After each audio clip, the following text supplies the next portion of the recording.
এটা কি গোপাল ভোগ? হিমসাগর উঠে গেছে। এটা কি আম?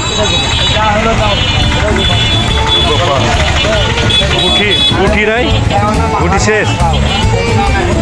কোনটা কত করে চলছে কেজি? 3200 টাকা মন। আর এটা 3000 টাকা।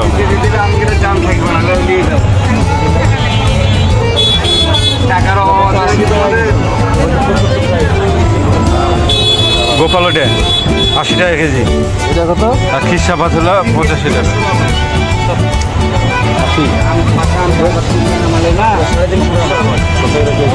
এগুলা কেজিতে কয়টা উঠবে? 5টা। আর এটা 4টা তো বেশি তো ভাই। খিসা এটা কত করে বেচছো? 350 টাকা পাল্লা। তাহলে কেজি হচ্ছে কত? 70 টাকা। ওইখান থেকে 5 টাকা কম। আর এটা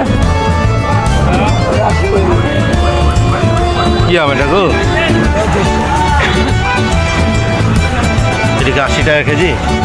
রেখে পাকাতে হবে এখন। সার বেশ কিছু ইউজ হয়নি পাকানোর। গাছ পাকা আম নাকি ভাই? আচ্ছা, পাকিয়ে খেতে হবে।